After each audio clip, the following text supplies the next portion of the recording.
The debt level is already 60% of the GDP. To beat that violation of the law, Ruto wants to force an amendment to the Public Finance Act to allow the National Treasury and not Parliament to set new debt ceiling. Which is why we are calling on Kenyans to reject excess taxation to finance wasteful expenditure. It is urgent that we bring Ruto back to earth because he lives on another planet. As this bill heads to the National Assembly, we must remind Ruto that excessive taxation is stifling growth. We must tell Ruto that when people have to park cars at home because of cost of fuel, it is bad for the economy. We must tell him that when Kenyans postpone traveling up country because they can't afford fuel or fare, it is bad for the economy. We must tell him that when people choose to stay indoors because they want to spend less on expensive goods, it is bad for the economy. And you must tell him that these things are happening now, here in this country. Rather than burden Kenyans, we want Ruto to undertake the following. 1. Stop duplication of county roles and responsibilities. In the proposed bill, budget for health is growing by 35 billion shillings at the national level, yet health is a devolved function. 2. Adopt a zero-based budgeting. Don't take the previous budget as the baseline. Every budget must start at ground zero, where everything has to be justified. 3. Don't grow the size of the budget. Cut it down and live within your means. 4. Instead of imposing new taxes, see the loopholes that lead to the loss of revenue. 5.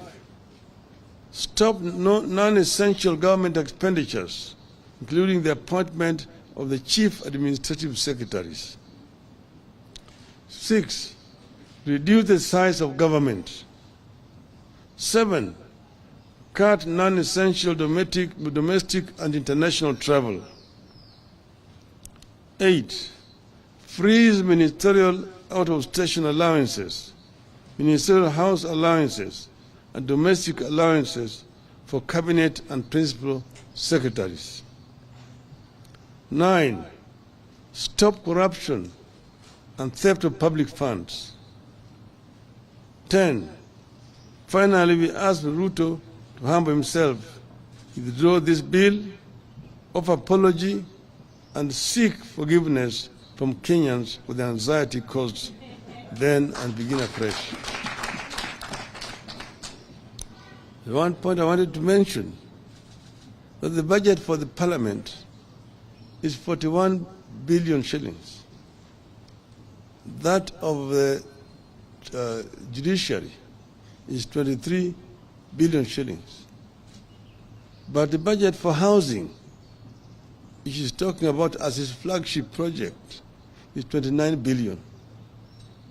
Parliament, with only 400 or so many members, it allocated 43 billion shillings for members to be globe-trotting around. Yet housing, which is saying is fundamental to his budget, is only allocating 29 billion shillings, less than what is given to members of parliament, almost equal to what is given to the judiciary. Is economics upside down. You have noted that the regime has run out of sound bites and explanations for these proposals and has resorted to threats. But we have agreed with our MPs on what to do. Vote against any tax rises. Should Ruto overrun the National Assembly, we will regroup and overrun him in the wider National Assembly of the whole people of Kenya. End of statement. So we welcome Madam Martha Karua, who just joined. I would now like to invite the chair of the Mio Council, Honorable Rigathi Gachagua, to take over from here. Welcome.